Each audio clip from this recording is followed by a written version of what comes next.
don't even know if I'd really call it a celebrity crush per se, but I just saw this person and thought they were really pretty. It's Nestani? Ella. No, not you.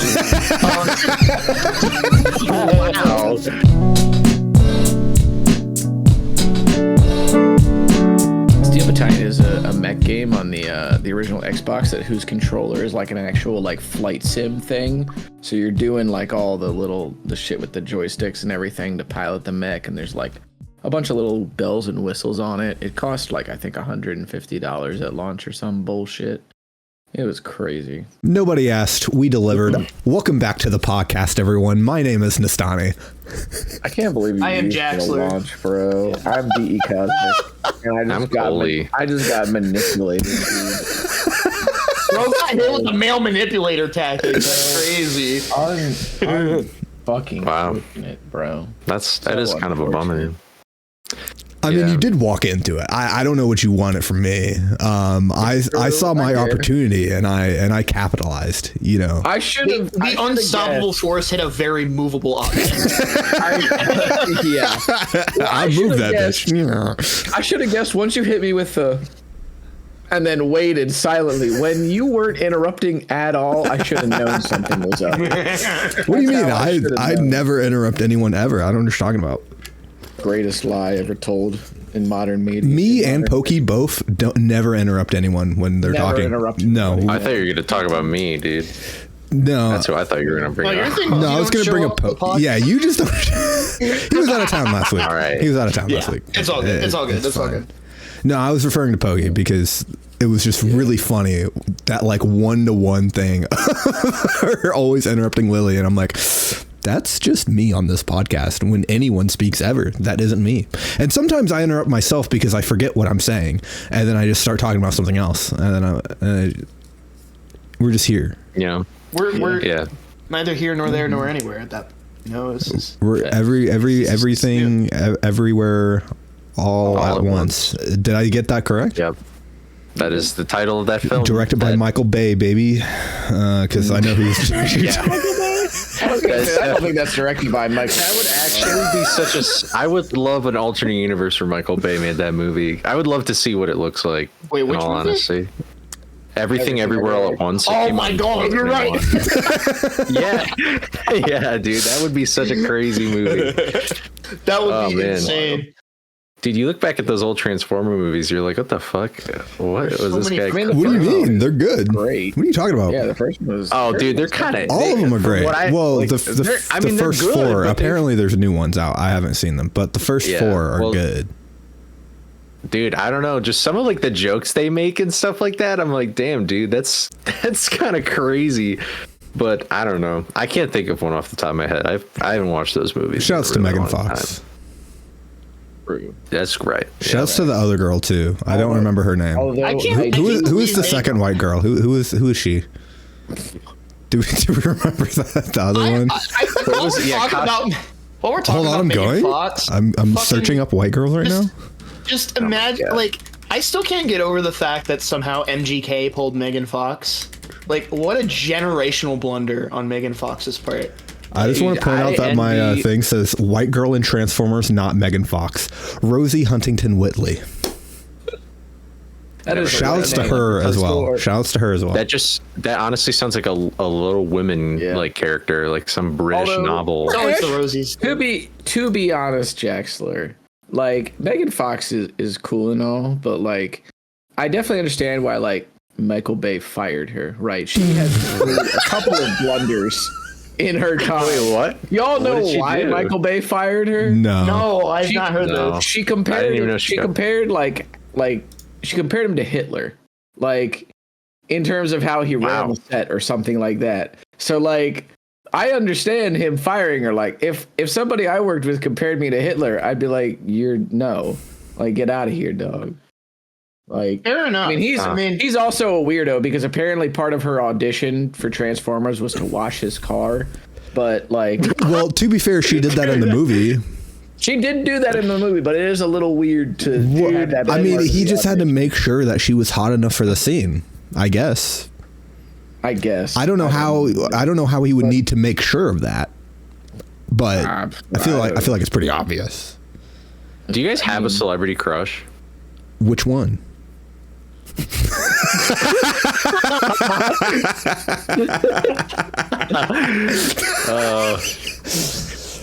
Bro, it's like that one meme of Nightwing. It's like, you have no idea how little that possibly narrows it down. I mean, shit, Yeah, man, which one do you want? I mean, I don't know. I don't know. I'm not gonna get to talk this episode. I feel like mine is pretty well known. I feel like I mention it like every other episode, but Haley Williams. Yeah. But if you want like an actual like traditional celebrity, because I understand that she is not that famous. Let's be so for real. People probably know Paramore. Do they know her name? Probably not. I would say if there's anybody's name that they know in Paramore, it's definitely Yeah, for sure. If we go like at big mainstream people though, Rachel Zegler. Valid. Fair. Yeah. Valid. That's I all I don't have know to what say. she looks like. I gotta look her up. Yeah. Yeah. Let me do it. Yes, and then also I love her voice, like her singing voice. It is beautiful.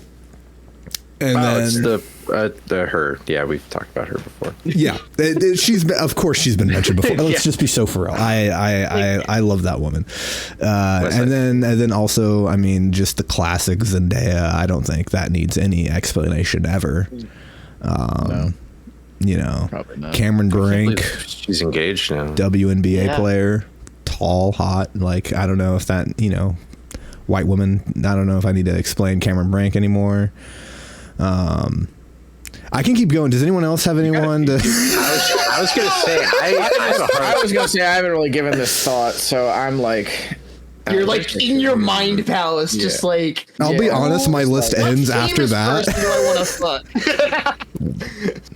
I'll be honest. My list ends after that, but I could just keep making up names and keep it going because It's like the freaking Cutie Cinderella name 100 women, but you just start making up women. yeah. Like, I mean, yeah. start making I up mean, names. hey, Rosie Huntington dude. Whitley. I mean, I don't know. I don't know anything about her, but she's hot in that movie. it's true. Megan Take your Fox. word for it.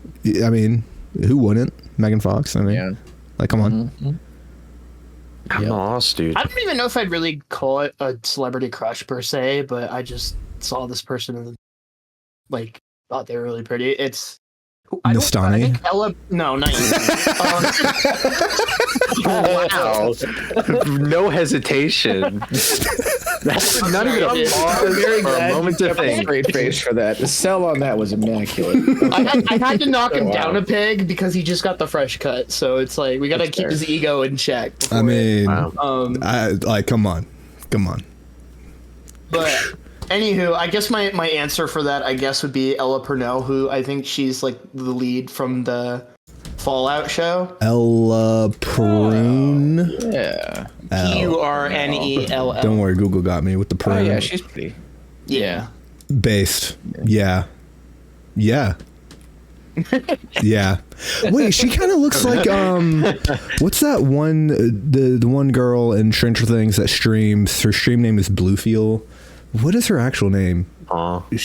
Grace Van Dien. She looks like Grace Van Dien, kind of. I'm about to look this up. I'm either going to be really correct or really wrong. Very No, she kind of looks like Grace Van Dien. Well, hold on. They look pretty similar. I'm just saying. Grace Van Dien. Dude, I like how, by the way, I know Grace Van Dien from streaming and not from Stranger Things. I don't know. From that thing that she's Yeah, famous for. No, I know her because she did Wine About It with Cutie Cinderella. That's what I. that tracks, honestly. dude, fuck. Although dude. she was only in Natalie- 3 episodes of Stranger Things, so this explains why I don't remember her in the Okay, show. fair enough. I found mine instantly. Okay. How did I forget? Go ahead. Natalie Portman. Yeah, I mean that's a classic. pretty- It's like Kate Upton. is- You know what I it's a mean? Like it's like Kate Upton, Natalie Portman, Megan Fox. Like like come on, like find someone like Yeah. find someone interesting. You know what I mean? Like that doesn't count in my opinion. I'm trying. I've Those are like gone through the like standard. The index. I've gone through the index. It's like saying Marilyn Monroe. Like yeah, you and everyone else. Like you know what I mean? Yeah. I think Aubrey Plaza's cute. like from Parks and Rec, and She's stuff. also from Delaware. I only know Aubrey Plaza because everyone says that Maya it looks like her, like Maya Higa, like Maya the streamer. They say that she looks like Aubrey Plaza. I don't know. I don't think I agree though. I don't agree either. Aubrey Like, Plaza. I think it's just her demeanor. I think she's dry and Maya's dry. Yeah, they don't look alike. That is true. They That just is act most true. similar, apparently. Yeah, she's really dry. I would say Aubrey's probably more insane or like more unhinged, but like Definitely, probably. It's like I don't think Maya's insane at all. But exactly. But, right? So it's but Yeah, like the humor is definitely like a lot more off a cliff with Aubrey Plaza. Yeah. Oh. okay, Cole's pogging. Who's he pogging about? Find out. Is he gonna say like? I actually never knew her name, but I always thought she was in Buffy and fucking How I Met Your Mother. Sarah Michelle Allison Gellar? Hannigan. oh okay. Who? Yeah. She was Who? I hear what you Allison said. Hannigan. Allison Hannigan. I didn't know that was her name, but she's very cute. Okay, we're going. 100%. Final answer. Waiting. I feel like I'm being judged a little bit. Okay. You said, oh man. Hey, I respect that it's a different answer than like Natalie Portman. You know what I mean? So Yeah. I'll give you that. True. Dude. Yeah. No, that's got to be it. 100%. God, she was so fucking awesome in How I Met Your Mother. Boom. You know what's the more embarrassing part is like, Tetris. when I was thinking about Sorry. when I was thinking about Tetris. crushes and stuff, I kept thinking of fucking 2D women. I'm like, what the fuck, man? None of them are real. I don't know why I was like, oh, this character, but it's like that's not a real person, dude. I'm just so parasocial. It's off. It's horrible. Well, neither are these celebrities. Ugh. I mean, yeah, these celebrities aren't real to me. You know what I mean? Like they're never like, even if I somehow came across them, they would not even like blink in my direction. You know what I mean? Dude, have we talked about that before? Like, I have only met a celebrity once in my life, and I was like, this is stupid. Why did I pay so much money to get this thing signed? And I mean, it was Roger Craig Smith, and I got a signature thing up there that you can't see. I also have a signature thing that I still don't have. Yeah, didn't we talk about this? Yeah, I still need to mail that thing. Did we? Well, we talked about me getting it signed, but like, I was just kind of disappointed in some. I'm like, Yeah, man, like I just. meeting your It's like if I'm meeting yeah, a I think celebrity, I want to have like a we've had this conversation. Yeah, it's Have like we? Okay. I mean, I don't know. I mean, we've definitely had it before, but like we can just have it again because it's a podcast, and for the new listeners, they might not have heard it. Like, come on, we're like almost 40 episodes. We have new. We're audio almost like listeners? 40 episodes deep, brother, man. Jesus Christ. I don't think we've talked about it on the podcast. I think we've talked about it in a call though. Here's the problem, guys, with actually being friends. Speaking to the audio listeners, is that like we talk so much that we don't remember what the fuck we talked about on the podcast. But I like no, I to bounce off your point, I remember it was like back like pre-pandemic. This is probably like 2018, 2019, somewhere around there. I think it was 2018. I went to go see Evanescence live. Great, they're like one of my favorite bands of all time. Love that. But I got VIP. Lindsey Sterling and Evanescence were on tour, and I love both of them. I remember this. Yeah, and so Lindsey Sterling, I have another side tangent on the concert itself, but I got VIP to go meet and like see Lindsey Sterling, and like basically the whole VIP package was you get there early, and then you I don't know which order it was in, but basically there was a room that you went in. There was like a bunch of tables and stuff, and then basically Lindsay came out, and then she like performed like 3 like acoustic songs, or like 3 or 4, just her and the violin, just like ripping it, right? And then afterwards, like the whole room was allowed to ask her a question. So like you could raise your hand and ask her a question. I didn't raise my hand and ask a question because what the fuck do I have to say to her? Absolutely nothing. I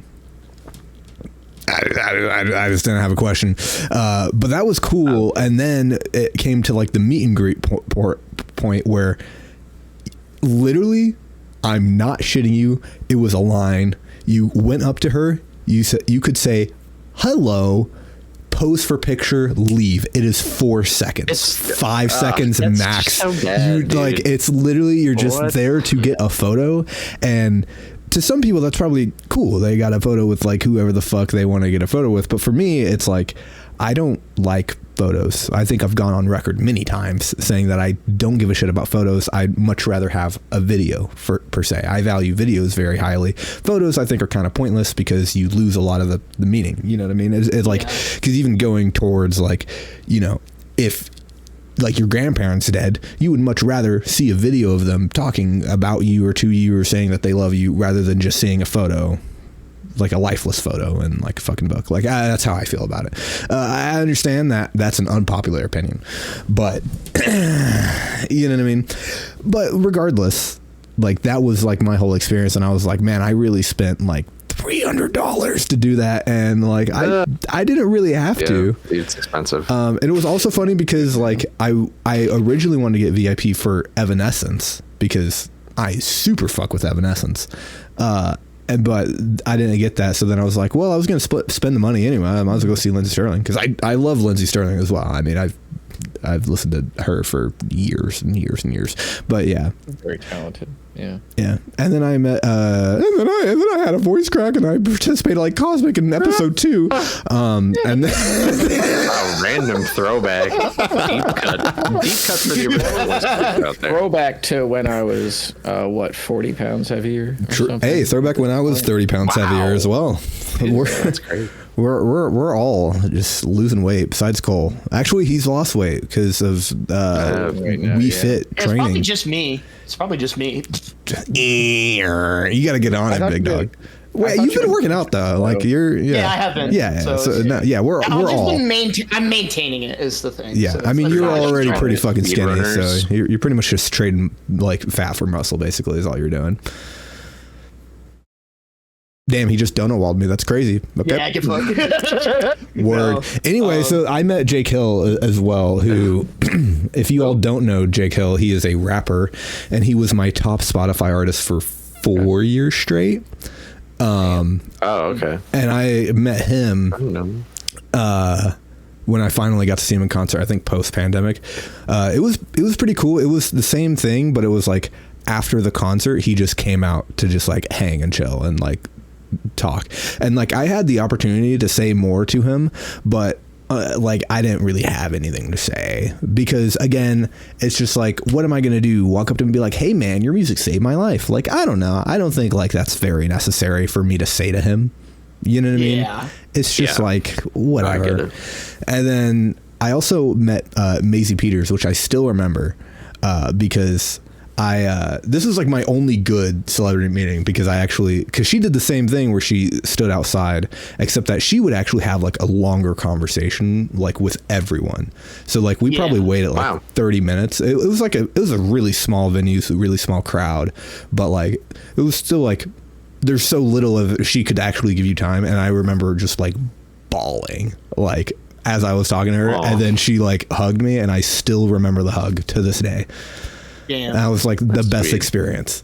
But overall, like, you know, it's like I could have done without it. Like, I don't know. Yeah. Like, I would want to get into the nitty gritty. Like, when I met Roger Craig Smith, because I'm interested in like voice acting or like just like how you get started in it and stuff like that. But I would ask like crazier, like more in-depth questions, like, how did you live before you even became remotely successful? Like, what was the grind like? Like, did you schedule out your day? Like, did you just like take a humongous risk? Did you like do a smaller risk? Like, I want to know that kind of stuff. And I just feel like I can't say that shit when it's just like, are you going to take the photo or what? Like, what are we doing?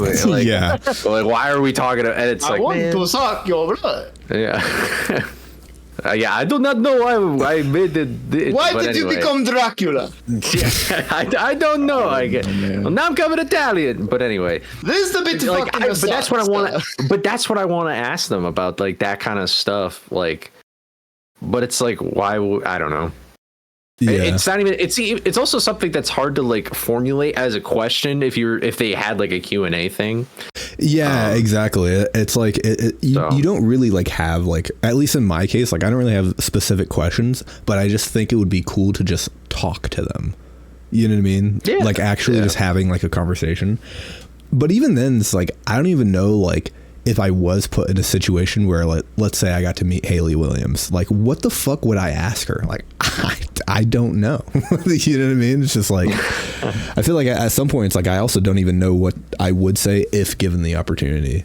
But, you know, I'm sure I would probably figure it out pretty quickly, but. Improvise, adapt. I don't know how you two feel about, like, meeting celebrities, if you've met any celebrities or whatever. Granted, like, we can use the term celebrity lightly, like, not actually, like, again, all the people I met, not actually, like, the closest one is Lindsey Sterling. Like, the other two are, like, smaller artists, you know what I mean? Most of the time I meet celebrities, which is basically musicians, it's always been, like, bands at the time that were pretty popular, but in the grand scheme of things, were not, like, super popular or anything, so I actually got to, like, stand around and talk to them, like, the lead singer of Protest the Hero, I actually, like, talked to him outside of, like, the club in Philadelphia that they played outside of. And he was a pretty cool dude. I remember he had, like, rolled his pant leg up to, I think because he just felt like doing it. And then, like, somebody, like, one of the fans questioned him about it. And he was like, yeah, I don't know why it's still up. I feel like I'm going to get shot. And then, like, he just kept talking, you know. Because I guess, like, I guess, like, one pant leg being rolled up is like a gang sign or something like that. He's from funny. Canada. He's from Canada, so he wouldn't really know that, you know. I forget exactly what we talked about, but we were, like, he and myself and a couple other people were sort of like that I had, like, come to the concert with. We're kind of just shooting the shit, and then, like, one person, like, walks by. And then, like, grabs his hand and he's like, dude, I love your shit. And then, like, you know, says, like, your shit's so good. And then just keeps walking. And the singer, his name is Rhodey Walker. Rhodey just turns back to us and he's like, okay. And then we just keep talking or whatever about, so, like, this is at this point probably like 12 years ago for me. Mm-hmm. So I don't remember what the fuck. Yeah. What the fuck we talked about. I also talked to the guitarist, and that was cool because, during their set, this is just when their album Fortress had come out, and I had gone to that concert kind of expecting to hear more of the older stuff that they had on their album Kazaya, which is like the song Heretics and Killers, or Blindfolds Aside and shit like that. But they played a lot of the new album, and I was also really happy about that, as was my buddy John, who's like one of my best friends. John Jacob Jingleheimer Smith? No, I'm not going to tell you his last name. Oh, okay. But I've known him at we this just point doxed now. him anyway. His name is my name too. I think we've known each other now for 20 years because we met each other when we were 14 or 15. Man, that's like longer than Cole's been alive for. Mostly. Yeah. I think we would have met when Cole was 2.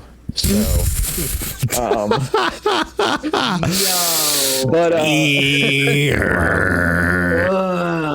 but this is not good. Over there. This is bad. Yeah, I feel pretty old. So I was talking to the guitarist, and I said to him straight up, I was like, why didn't you guys play XYZ? And he was like, our set's so short that we wanted people to hear the new stuff in a live setting, so we just mostly played new stuff. That's typically like, the reason for I was like, everyone. Cool, awesome, yeah. I mean, like it is the reason, you know. Like at the time, I was still like pretty young, so like I didn't really clock it, you know, as being like just a regular thing that you would do. I figured because most of the bands that I had ever gone to see were the headliners for a show, so their sets were always long enough to accommodate playing the new album plus the hits. You know, like when I went to see the Mars Volta and System of a Down, I was primarily there for System of a Down because Hypnotize had just come out, I believe. Dude, look, chill. At the time, I liked them. All right. Since then, I have grown out of the System of a Down phase. Oh, you've started liking real music. Okay, understood. Yeah. Cool. I only ever really System of a Down fans are struggling. I should have realized at the time that I was going to grow out of that music because I really only went back and listened to like Toxicity most of the time. And a lot of the time that I listened to Hypnotize or Mesmerize was like listening to either certain parts of the songs or just a few songs off the album. But I will say Mars Volta, they played pretty much like a lot of Francis the Mute, and that was fucking awesome. But System of a Down, when I went to see them, they were the headliner. And so they got to play a ton of the new album, plus like a bunch of the hits from the previous 2 albums.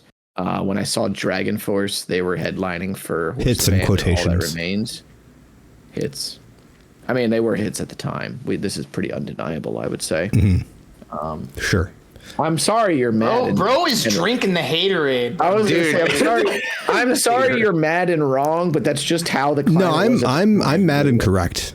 I'm always correct. You're mad and wrong. Except for when I'm wrong. But I'm only wrong when I say I'm wrong. That's what we like to call a male manipulator. Anyway. Yes, sir. You know, can I? They call me they call me the mailbox anyway. Okay. The mail. That just registered. My sentence was going so many directions that I just end it with mailbox. I was thinking of man in a box, and then I just like ended my sentence with mailbox, and then I was like, oh, a mailbox. That's kind of funny, but then it didn't make sense in the context of what we were saying, and so it was just an unlucky landing where I begin my sentence and then it just ends without like where I didn't have a joke to land on, so it just ended awkwardly on this half pun that doesn't make sense. Mailbox is in need of a major comeback. I just want audio listeners to know that during that description of Nestani's thought process, Jaxler was basically the despair emote. Like, it's true. I was like not like this the entire time. Yeah. I don't think I've ever seen Nestani flub a bit that bad. No, you have. You have. I feel it's been worse. I've done worse for sure. Because here's the thing about my train of thought is that I will just jump in as soon as I see an opportunity for the joke, but I will not have the joke in my head yet. I will just start yapping to prep for the joke to come, and then it won't come. Really? And then it doesn't come, and then it's just like Trump, and he's like, do not come, and then it's just like, and then it's not here. For example, that joke just formulated as I was talking to you. I didn't have that plan. That was hold on. That was more of a muscle memory thing. You say come a lot, so it kind of just came together, right? So it came together. Well, after the so funny. After the second come, I started coming some more, so then I could set up the Trump joke. You know what I mean? So you just like. I distinctly remember a moment. You were pre-lubricating for the later come. How am I going to make a thumbnail for this episode, guys? How are we doing this? But I distinctly remember a moment in time where something in me clicked about Nestani's humor, and it was when I was talking about the comic series Something is Killing the Children, and I was like really locked into talking about this thing, and then I mentioned the title of it, and Nestani just goes, anybody killing the children podcast listeners? And I was like, huh? Like internally I had I was so caught off guard that I was just like, so this is what I'm going to be dealing with. Still the greatest the greatest fucking alley-oop Nestani has ever handed me in my entire life. Go back and watch that episode. That's true. Yeah. The follow-up there was pretty topical. No spoilers for the new audio listeners. Speaking of, so Kendrick at the Super Bowl. What about it? I don't know. I thought it was. I don't know. What did that have to do with? He basically got a stadium of people to call Drake a pedophile on national television. Insane. I can't believe they let him do that. Like, they censored the word pedophile, but like, I was just like, he still looked dead into the camera and said A minor, and then they went to a super wide fucking shot of the whole arena saying A minor. So see, I remember hearing about this, and I was immediately reminded of Nestani saying to, like, on one of the podcast episodes where, well, no, I don't think it was one of the podcast episodes, but we were talking about what we thought the best song from the beef was. Euphoria. And Euphoria. And you had said, like, I really like Not Like Us, but I'm not going to sit there in my room and be like singing along minor, So, yeah. I was like, I was like, yeah, absolutely. I agree with that. And the more I thought about it, the more it cemented in my mind that Euphoria is, the better song from the rap beef. I think he started the performance with Euphoria, just to. No, it wasn't the start, but he had a sprinkle of it like midway through, I think is what happened. I thought it was at the start, but I don't know. And then, he started with Squabble Up. That's what he started with. Oh, okay. It must have been like the second or third. It was pretty early on. Yeah. Yeah, so like there's that, right? And I agreed with that pretty much wholeheartedly. Like, I'm not gonna be sitting here in my room like, singing along to the fucking lyrics A minor. Yeah, like on a Tuesday night. You know what I mean? On like a Tuesday night or whatever. Like, but I will absolutely sing along to I hate the way that you walk, the way that you talk, that sort of shit. Any time of the day. But then we cut forward a month or however long it has been since the beef, and there's a whole stadium of people singing along to this lyric. And I'm like, well, I guess they didn't get the memo. They didn't watch the podcast episode or whatever. But it's certainly not.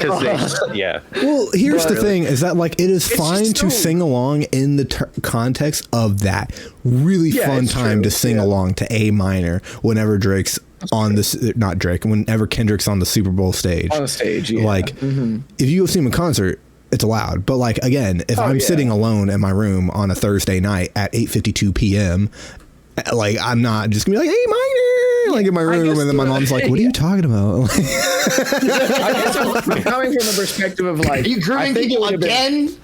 I think it would have been really crazy to also hear a bunch of people just sing along to just to hear a bunch of people sing along to like, I hate the way that you walk, the way that you talk. Like, imagine if the whole like 70,000 people recited that. Well, they don't know they don't know the words to that song. Yeah, unfortunately. They only know two lyrics. They know Certified Lover Boy, Certified Pedophile, and they know A minor. They don't know what the words are before A minor. They just know A minor. They also, let's be very clear about that. Say Drake. Yeah. I heard you like I'm young. Yeah, and that's it. Again, they don't know the cell block anything after that. Like, dude, the way that is one of the greatest meme images ever. He's just smiling ear to ear, looking dead into the camera. I have a Discord sticker of it somewhere. It's really fun. It's so good. I gotta say too that like I've looked at the history of a lot of rap beef over the years because I'm mostly getting exposed to it after it's happened, right? Sure. This is, I think, one of the only instances where I saw rap beef as it unfolded. And I don't think I've ever seen anybody take an L this hard. Like, this is generational loss, dude. Like, he already took the L to Pusha T like years prior. Yeah. So it's like, and it's like, it's not even just like a thing of, what's it called, where people think, okay, this person had the better songs. Like, Kendrick obviously had the better songs than Drake. But also, Kendrick's song where he calls Drake a pedophile is now the sound of the summer. Like, that has never happened before, dude. Nobody sings along to like the LL Kill Cool Shot. J, you know what I mean? For example, the Kill Shot or anything like that, or like the LL Cool J song where he dissed Cannabis, and I don't even think he won the beef against Cannabis. But Cannabis is just fucking stupid. So that's. Or even the Pusha T song, like no one's singing that either. You know what I mean? But yeah, exactly. Dude, as somebody who doesn't listen to rap, this is the weirdest out of context thing where he's like, I don't know if you went against Cannabis. I'm like, what the fuck? Like Cannabis, like weed? Like what the fuck are you talking about? Like it's just anyway. Sorry, just funny context. I will say though about the performance though, I thought it was kind of mid. Yeah. I was just kind of bored. He probably phoned it in. A little bit, yeah. Yeah, I thought the production was really cool. I was like more interested in what was happening with like the production and the camera movement and like all that shit. I was like locked into that. But like the actual performance, I was just like, okay. And I wanted more sizzle. I mean, honestly, there was the stuff with like the American flag that he did too, right? Yeah. No, I don't know. That was pretty dope. There was also like kind of like some like light, like I'd say Squid Games homage, because you had like the four interesting like symbols, like they people thought they were PlayStation buttons, but they kind of resemble. Don't think that. But like, I don't think he's Kendrick Lamar show representing a PlayStation. Nah. Well, exactly right. I'm saying people are stupid for. People have been saying this, unfortunately. Yeah. So like there's some like more like symbolism to it, I think, but also at the same time I can understand like maybe musically per se, it could have been a little bit more, just more. Well, I just here's the thing is I also just don't like. Also, it's kind of funny. I still have Allison hanging on my monitor, so I'm going to close it out. I do find like my biggest problem with the performances is that they perform like barely a verse and a chorus of a song, and then they switch. Yeah, that's what I don't like, bro. Just choose like 4 songs, like give me a little bit more of the song. You know, I can't get into anything. This is my biggest problem, dude. This is my problem with. I saw DJ Khaled live, unfortunately, because he was opening for Demi Lovato. I don't know. He was opening for Demi Lovato. What a whiplash, dude! I just went to the concert, man. I just wanted to see Demi live. Okay, but I wanted to go see Demi. He opened like he was one of the openers, and like the whole time it was just like, here's a chorus cut, here's a chorus cut, here's a verse chorus cut, and it's just like you can't get into the music, right? You're just like you're like, okay, and then you like get hit into another song and you're like, okay, another song, and then as soon as you're about to get comfortable with it, you get hit again, and you're like, bro, I can't like vibe with any of this. And that's my like, I know like a lot of people like the whole it like it's actually a DJ set. That is what DJ Khaled did for sure. Like he's a fucking DJ. Like he's not a rapper. He was playing like Hustler Music by Lil Wayne, which is a song that he produced. It's not his song, you know what I mean? But we were bumping Lil Wayne for 10 seconds before he changed it. And it's just like, and that's my problem with like how he did his Super Bowl shows. I was just like, is like 30 seconds. Like the Euphoria bit was literally like one verse. It was like half a verse actually, and then he cut to like something else. Yeah, and I was just like, I can't like. I feel like a lot of Super Bowl halftime shows are guilty of this too. And that's why I think the Super Bowl halftime is the most overrated show of all time. It's actually dog shit and no one wants to admit it. But the production value, really high, really cool, really fun. I think it's more of like a fun thing than it is like a... Yeah. Like, here's the thing is I view it as like, oh, this is like a mini concert, but it's not that. Yeah. It's how many songs can I cram in here that people, how many choruses of songs, how many TikToks can I put in the show? That's how I feel about it. It's been a thing since before TikTok was even a thing that performances have worked like that. And it's really just to capture sort of like what the cultural zeitgeist recognizes them for, either at that moment or at large, which is why they just kind of have them on. But my thing is that Kendrick could have done that easily with this. He could have just performed the fucking shitty ass, like, okay, I don't like his new album, just be very clear, but he could have did his shitty ass Squabble Up. He could have did Mustard because Mustard's funny, and then he could have just did Not Like Us, and then he could have did either Humble or Euphoria. Boom, that's 4 songs. You could have fit like most of those 4 songs there. You didn't need to have SZA on the stage, for example. Like if SZA was on the stage for maybe a minute, like SZA got on the stage and I was like, oh, Pog SZA, and then she was gone. I was like, bring her back. I don't remember the Super Bowl with the Rams, but I remember it was like Snoop Dogg and like who else was it? I don't remember, but I think it was actually, yeah. But that same thing was happening, but I know a lot of people like that because it felt like like a celebration of a bunch of different rap artists. I think it's different when Snoop does it, right? Like if there's like sorry, I'm doing the Pokemon here, but like if like for example Snoop Dogg has been in every single person's thing ever, so if he brings all those people on the stage and he does that, it works. If it's just you and your own songs, that's when I don't think it works. Sorry, go ahead. I might have blown up your whole point. No, that's pretty much it. Oh, okay. No, I was struggling to remember it. This was it was a long time ago, but I don't know. You know, I'm not gonna lie. I'm kind of salty right now because like this entire football season, I'm like, I'd say very little about football on here. I've been bandwagoning hard. I'm a Michigander, Lions, you know.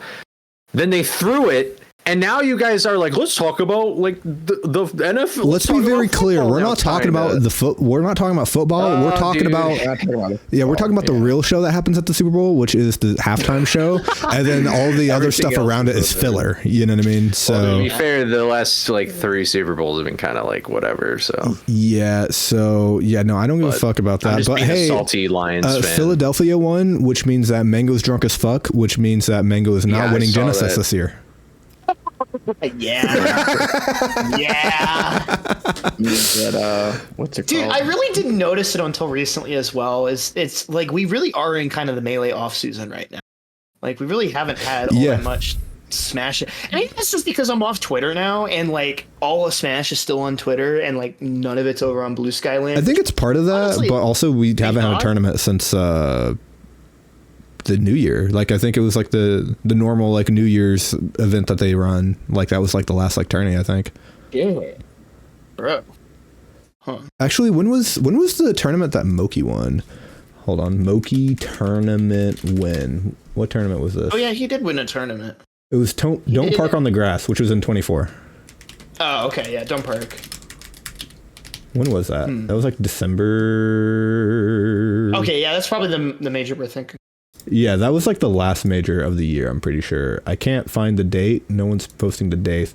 They're just talking about how good Moki is, which, I mean, fair enough.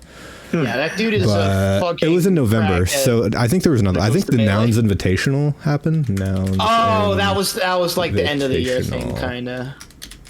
When was that date? That was December 7th. Okay, that was the actual like last big event.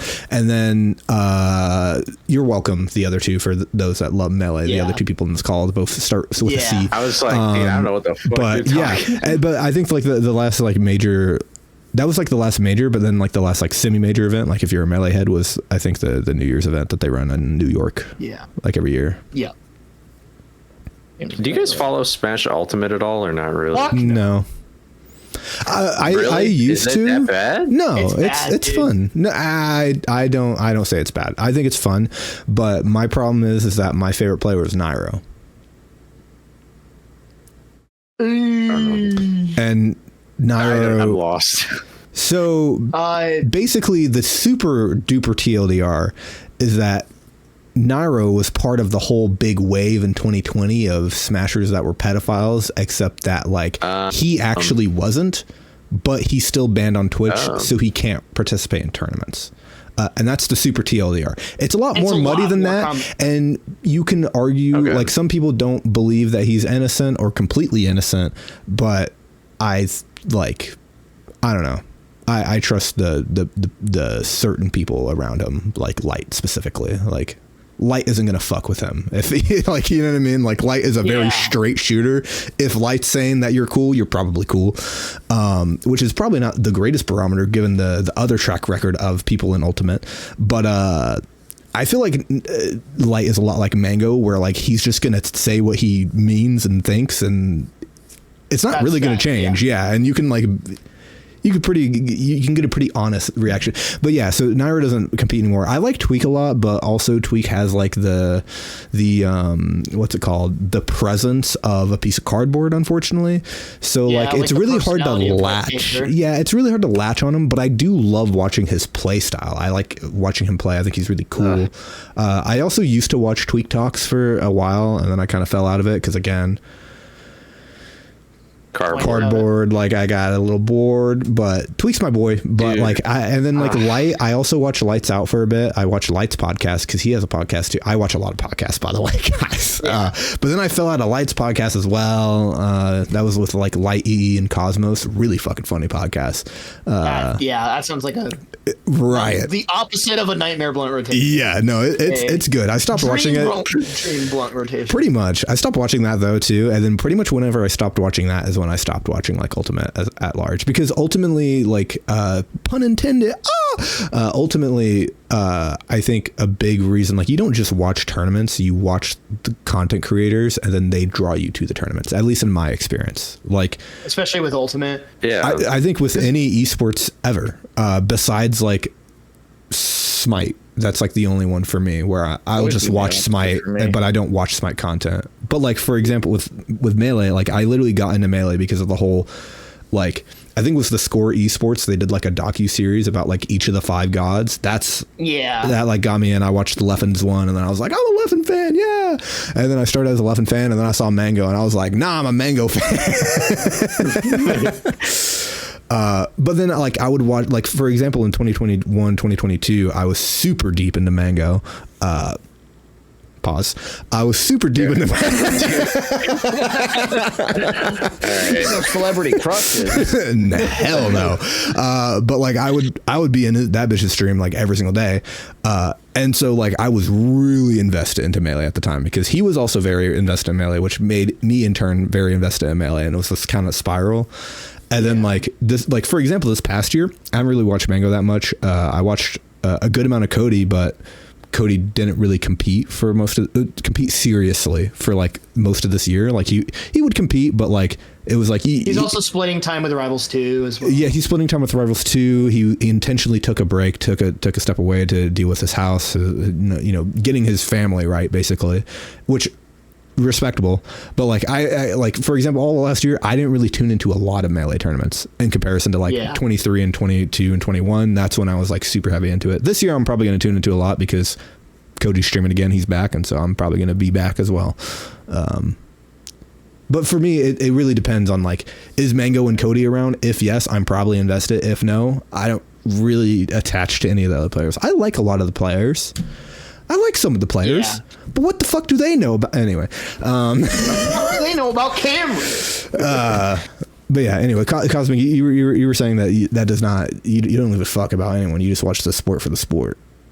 Well, I mean, my whole thing is that coming from fighting games, like I went to the tournaments, and that was all there was at the time, really, because I mean, content creators weren't really a thing when I started playing. It was like 2010, and so the most you could find was like videos people had recorded in the arcades, or maybe had like uploaded onto YouTube of them playing ranked or something, and very few people had capture cards at that time. So, and people weren't really looking this stuff up wholesale yet, but there was no videos of, like, oh, how long does it take me to get to diamond rank or something like that.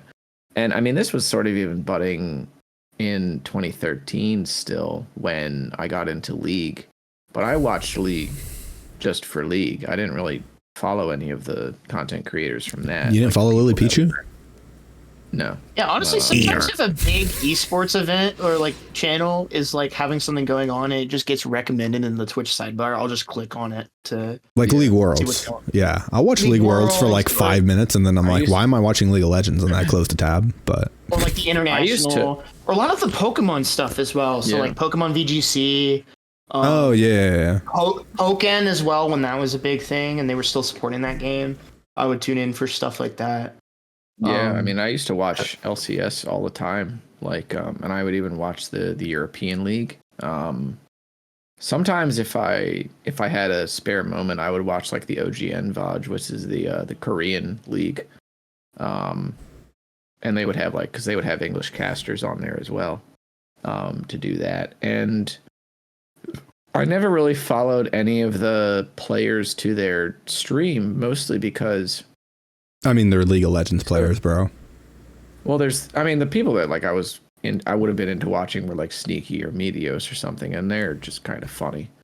But like the thing about competitive League versus solo queue League, like it's a totally different game. You're playing a totally different game if you're playing like by yourself and with friends versus the people that are playing on national stage. For sure. It's totally different, and they would always the game was always balanced around that ideal scenario, which in turn affected the solo queue experience. But that's a whole different thing. So like, I was never interested in seeing somebody's like solo shenanigans or anything like that. I wanted to see the game played at the top level in the like 5 scenario, stack, in the scenario that it was designed for and was balanced for.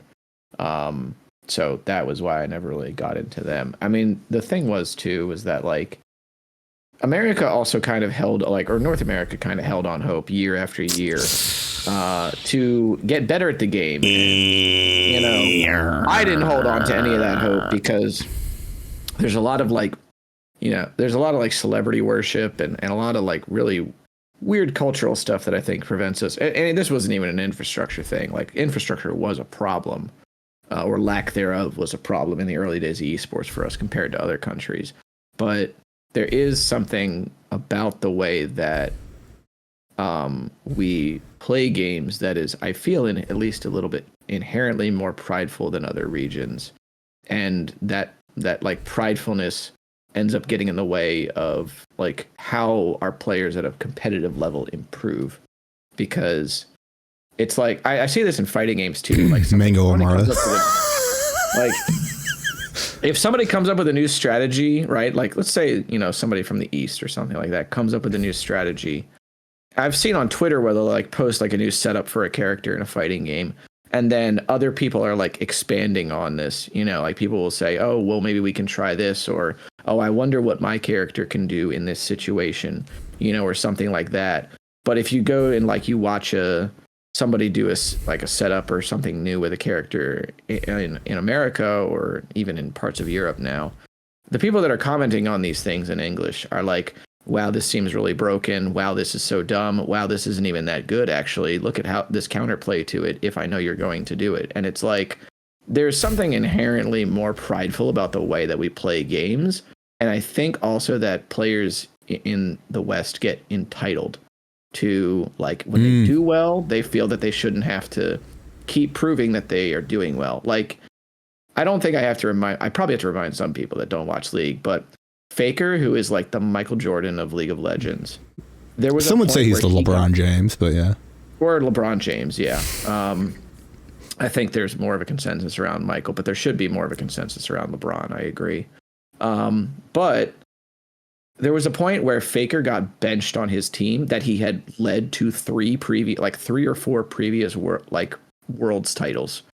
And he got benched for another mid laner because in Korea, like their league, you are replaceable. It does not matter who you are. If you do not fit the chemistry of the team, if you are not playing well, if your champion pool is not up to the meta, if it's not up to the role that we need you to play, you're benched. You have to prove yourself continuously. Yep. All of the time. And like, it is not a thing of like, it's not a slight against you. It is just, hey, you need to play better. Like obviously you can get performance doubt, and that is a slight because you failed.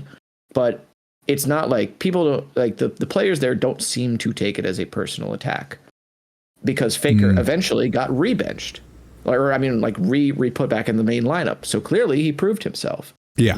But he has never come out and said like anything disparaging about other players, about his coaches, anything like that. And you compare that to like kids over in America like Dardoch, who was a jungler that was just known for how terribly hard he was to work with, how he always felt like he knew what was best, and how like the atmosphere of just like tenseness that he brought to teams. There's a whole documentary about the League of Legends team that he was on called Breaking Point or Boiling Point or something like that. That's crazy.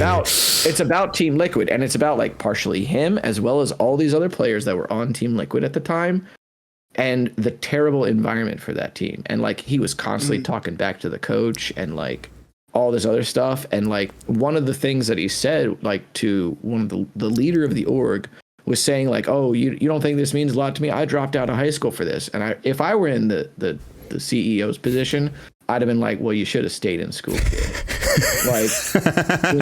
Because it's so weird to me that like this kid got to the main stage and went, "Okay, I made it."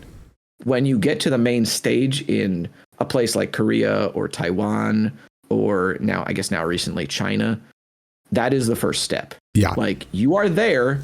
Now you have to prove continuously. Now it's time to play ball, exactly. I don't know if that's necessary. Like I don't know if that's necessarily a pack. It just seems like entitlement and just like a personality it's flaw. Pride, it's entitlement. I think this is like because the people who excel in anything, swimmers, from my expertise, they get their ass back in the water the day they come back from Paris, Yeah. And they get back in the water and start training again because they have to. Like there's no excuse, there's no exceptions. You have to put in that work. to continue to be the best version of yourself.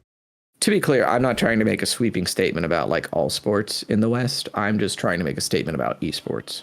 Yeah, and I think that specifically with esports and the rest, I think you're really accurate because again, I jokingly mentioned Mango and Armada, but like I think another layer to that is, especially in the fighting scene, is that like they'll find some nerdy shit that's like cringe or like lame, and because it's lame, Americans like won't do it, won't respect it, whatever, and then they'll get shit on it by it, and then they'll be like, dude, that's fucking lame, because they have the pride, they have the ego because of just American culture. Let's just call it a buck. Like, you know, the whole American culture is being better than others and stepping down on other people. That's American culture, baby. That's what we do best. Okay, we invade you and we take your shit and we're like, we're the goats. You know what I mean? With our $1 billion here. Britain is we invade you, we take all your spices, and then we use none of it to cook for hundreds of years. Yeah. Yeah. True. But no, I think also another layer that like you kind of like mentioned, but kind of I think is not put into perspective a lot, especially in League of Legends, which I think this is from someone that doesn't really watch a league. So obviously I know so much about it, but I think this is like the biggest thing is that like in Korea, Faker cannot walk outside. Yeah, it's true. No one knows who the fuck Double Lift is. No, like, here's the thing. I can't tell you a single person on any league team right now. None of them. Okay. That's true. Yeah. I don't know any of them. 0%. Really. And here's the thing is that like, that's because over there, gaming in general is seen as this illustrious product, right? Versus in America, gaming is seen as stupid, cringe, dumb, right? You know, they're like, get a real job. That's typically like, you know, even YouTubers are not respected here. Like I would say still broadly, and they're massive. Yeah, that's true. Like, I think like even Mr. Beast, like someone like if they don't know anything about Mr. Beast, you could walk up to many people and be like, yo, I'm a YouTuber. And they'll be like, okay, dude. And like, sure, dude. Even though like Mr. Beast is like fucking richer than like the entire country of like Nepal, it like doesn't matter. You know what I mean? You're not wrong, probably. Why did I throw Nepal under the I mean, I don't even know where Nepal is. I just the first country I thought of. You know, like the Himalayas, like, bro. Not really. Anyway, but yeah, I think the culture aspect is kind of overlooked, right? Because the culture in Korea, the culture in China is like, you are a fucking megastar if you are at the top of the league. So it's this huge prestige thing. And like, that is a huge driving factor, you know, like, for example, basketball is a super popular sport in America because there's so much prestige. How many people know who the fuck Michael Jordan, LeBron James is? Every single person in this country, every single person, every single one, right? And I would argue that Faker is probably similar to that level in Korea. Yeah. You could probably mention Faker to someone and they at least know what he is or like what he did or like something. They're like, oh, that's like that like League of Legends player. They probably know that. Which is like an insane step when you say who's Double Lift and people are like a lift gate that like there's two of them and they like lift up, like that's what they're gonna say to you. Yeah, I mean, like again, my frame of reference for Faker was the Michael Jordan of basketball and not the Double Lift of Korea. So I was just expounding on that point. Yeah, no, I'm saying like this is to your point. Yeah, that like I was using a prestigious sport over here. And not an equivalent person, basically. Oh, yeah. Sport, you know, not an equivalent person in a different region. So it's like, yeah. I mean, the thing is, too, right, is that like this is not a new thing either over in Korea, too, because when I was, you know, in high school still, they had 2 channels dedicated to StarCraft 2 in Korea because Brood War was just that popular. There were already people that were doing 200 AP, what is APM? 200 APM or something in StarCraft, because that was how, and that was like the minimum 15 years ago, right? That was like the minimum to be competitive, basically. And now it's probably even crazier than it was back then. It's they take it a lot more seriously. And the other thing too, with like in terms of team-based games, is that in the West, they value, and this is because of the individualism, I think, in America for sure, that they tend to value individual talent, and they try and create these super teams around that individual talent without understanding. they try to be the Phoenix Suns instead of just being the Boston Celtics. Like, you know what I mean? It's just like, I don't know, man. Like, for the NBA heads, you know what I mean? Wasn't the Spurs for a long time like a bunch of role players, basically? Yeah, that basically like turned into stars. They had Tim Duncan, and then they had, like, you could argue Tony Parker and Ginobili were stars, but like they were like lesser. You know what I mean? But yeah, it's like they're like everyone's trying to be the Phoenix Suns, which right now the Phoenix Suns have Kevin Durant, Devin Booker, and Bradley Beal, who are 3 like stunner superstars. They're like fucking crazy at the game. They're like number 11 in the standings right now. They're not in the playoff conversation, but because they didn't build the team around continuity. They just said, oh, 3 really big guys that know how to get a bucket. Let's put them together. We'll just put them all. It's like such a common American thing to do, and it's like, no, you need to. Like, what are they bad at? Like, build around. Anyway, yeah, go ahead. It was even more apparent because, like, after a point, you were only allowed 2 import slots for players in the West or anywhere really in league regions. So, like, they were not really pulling from Europe to get players from that like played differently. Like, here's the thing: is that in league, the European mid laners are like really what they're known for. And in America, we were not really known for that. I don't think we were known for anything but losing in pools. And so you would think that to get some more talent into the region, maybe they would at least pull from, players that can speak English, had a good English speaking, what is it called, basis. Yeah, but they would pull from like Korea. Yeah. Like who's that player on 100T for like ever? 100 Thieves. I don't know. The solo liner. Most of it comes, or not solo liner, top liner. For me is like Impact, and Piglet, and a couple of other people. But like they came over and were learning the language while they were practicing and scrimming with their team. Yeah. Like in a game where communication is the most important thing. By the way. If you all don't know what a MOBA is or how a MOBA works, communication is everything in a MOBA. Like, obviously, you can be better. You can push your buttons better sometimes. But, like, large part, if you're winning a game, you're not winning it by yourself. You're winning it because of your overarching macro strategy of how you're playing the map, farming the map, whatever. Like, I could just see on Cole's face that he was just like, what are you guys talking about? So I had to explain it for him. Yeah. Like, famously, there was a world's pools like there was a world's pools where Cloud9 had been struggling for a while, and they didn't have like their leadership figure who was high was gone, and he was their mid laner, but he was retiring, so he was like, I'm gonna take some time off, and they brought in like a new mid laner and some other new people, and they were struggling. They brought back in high for the last like half of the split. And his name is High. I thought you meant like he got high, so he got kicked from the team. I was kind of thinking the same thing, man. I was like, wow, they got some real strict rules.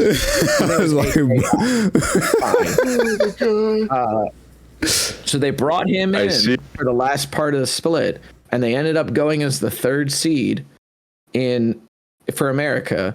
And then there was like Team Solo Mid and somebody else, and everybody expected Team Solo Mid to like really just crush it in pools because they were like dominating the region and like had all these talented players and all this sort of. I think they went like 1-3 or 1-4 or something like that, dude. Hey, I think they got one. I think they might have even gone 0-3, but don't quote me on that. Then meanwhile, Cloud9, who has like one strategy, and after people banned the strategy from them, they lost because they figured it out. But for the first week, Cloud9 swept their pool sets because they just had, against much better teams, I might add, because they had better strategy. And despite seeing this, all of North America went, we're going to learn absolutely nothing. Let's put Bjergsen and Doublelift on the same team. Yeah. I mean, those two seem to like each other, so maybe that was a good move. But, like, you need... They were just the only 2 players I know. And the thing is like when League actually got franchised too, you didn't have to like worry about being relegated by not performing well in the short term. But instead of like taking the franchising and then building for years into the future, they just kept doing the fucking short term, like cycle people in and out bullshit. And it's just like, this is why I cannot watch League anymore, by the way. If it wasn't clear, it's this constant stupidity is the reason that I am not like invested as I was. I think also to kind of piggyback off that, if you have players rotating in and out all the time, it's really hard to keep up, and B, it's like, who the fuck are these people? Like, I don't know any of these players. It's hard to be invested in a team because the players are the team. Yeah, because it's not like traditional sports where like you have like your team, like, you know what I mean? Like people like the Miami Heat, or they like the Mavericks, or they like the Super Bowl, they like the Eagles.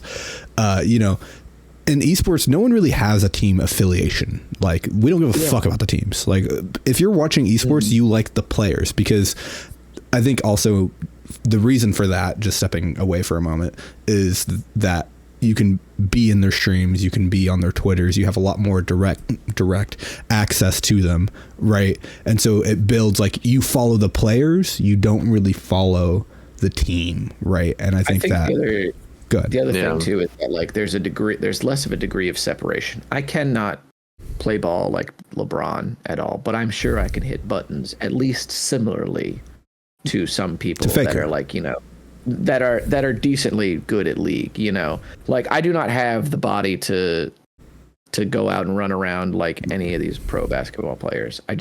There's a huge degree of separation for anybody that's, you know, kind of in my position for that. But anyone that lost the genetic lottery. Yeah, it's true. Yeah. Shout outs to everybody that's not 6 foot on this podcast, just me.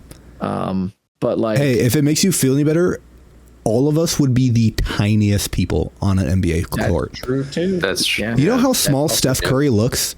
I'm as tall as Steph Curry. That's crazy. I didn't even fucking realize he's that. 6'2". Yeah, dude, it's wild. Steph Curry is 6'2". He is tall. Let's be very clear. That guy's he's a tall. short guy in the league. He's a midget in comparison to other people. Okay. All right. Insane.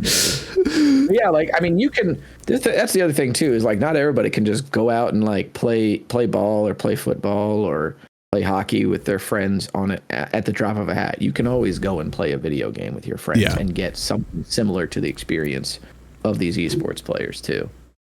So there's that as well. So it's like, I mean, again, there's also no state affiliations with these. Yeah, it's like teams. No one's like, well, in COD, they've actually been trying it where they have like the LA Thieves. They have something else. Again, they did too.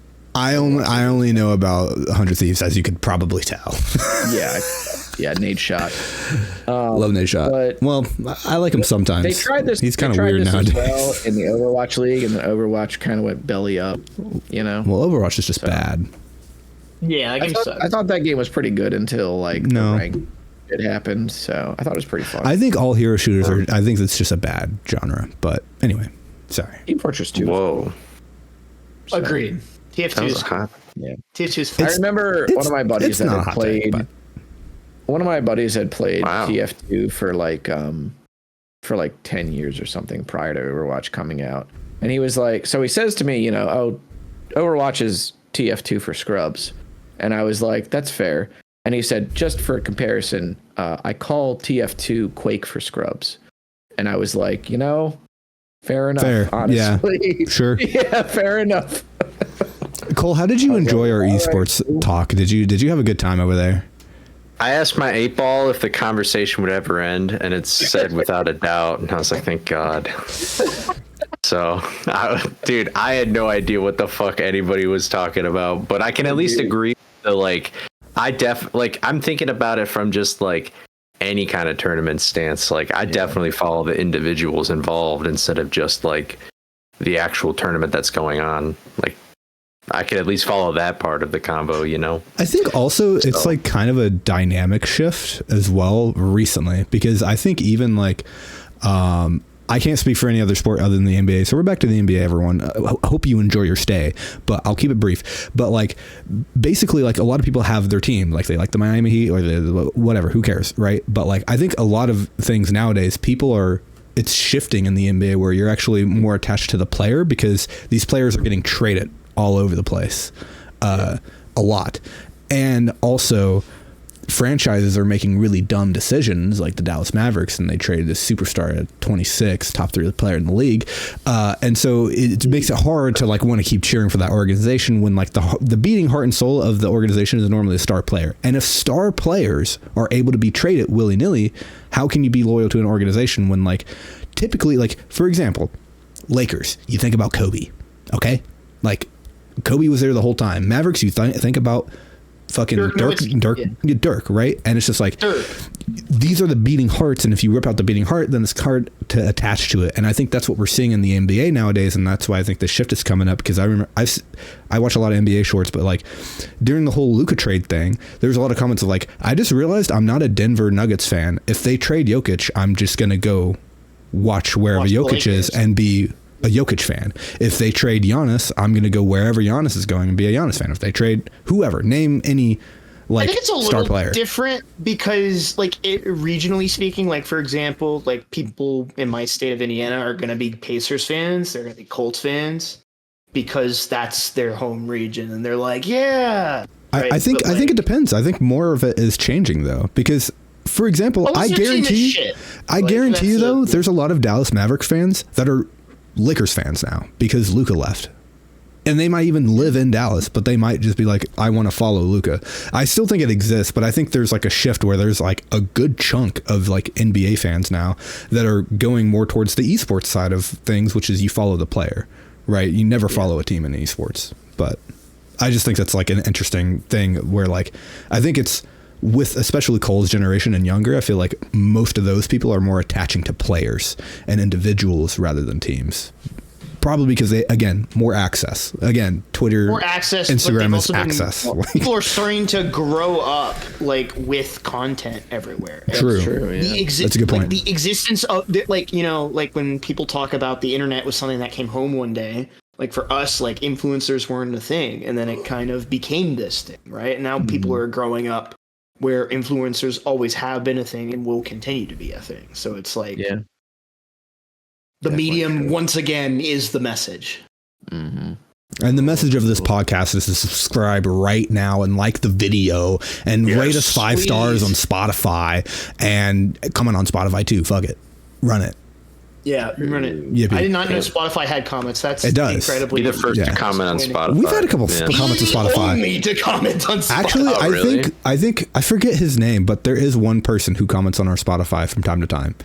The last comment I saw was when Jax was talking about drive your car into a sign, and he was like, "Okay, I'll drive my car into the sign." And he sent the comment.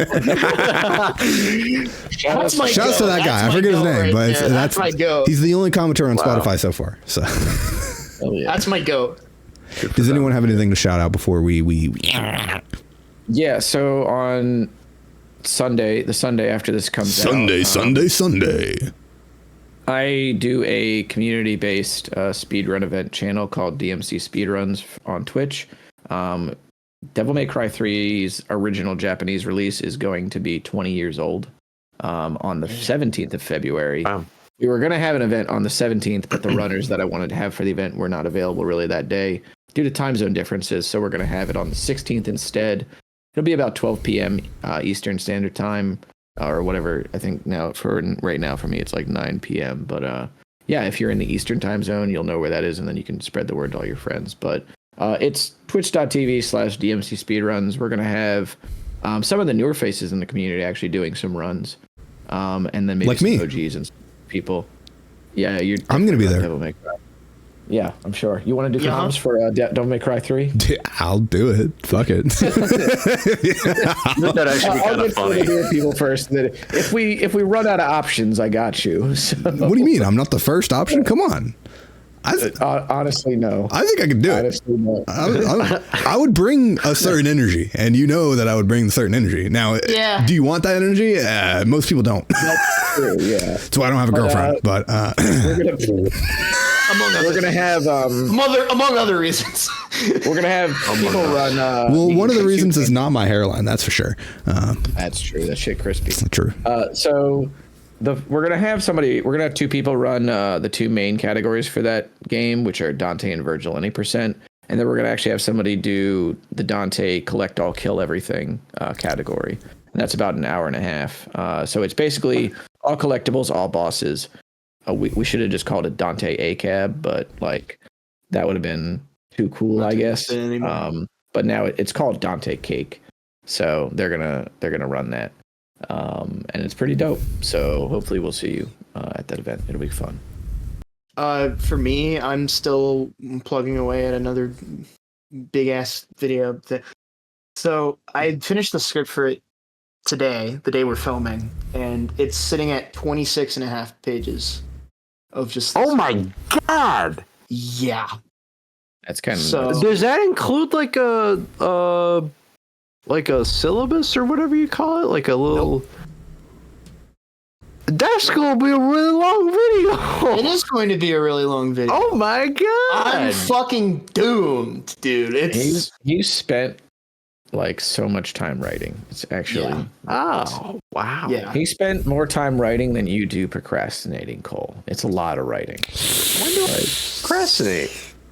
Well, I basically spent, I'd say, like the last week and a half writing it. So I managed to make good time on it, but it's like, now I got to do all the voiceover for it, and then the edit is going to be fucking awful. So yeah, you better get to work right now. Pray. We gotta end this podcast so you can. No. Pray for me that I get it. If Ain't I'm nobody lucky, praying for me. Baby, no, baby. Yeah. I remember syrup sandwiches and crime on that. Anyway, go ahead, Cole. What do you have to say? Do you have anything to say? Actually, do you have anything to say? No, I guess not. Do you? I thought you were going to say you were working on another video. I might upload a video. He's always working on a video. Didn't you release a video this past week, or was that just the wrap up? I wanted to.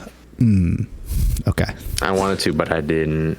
Okay. Well, I procrastinated. No, I'm just joking. I actually didn't have time. I was like, he was out of town. We can give him that. Yeah, that's fair.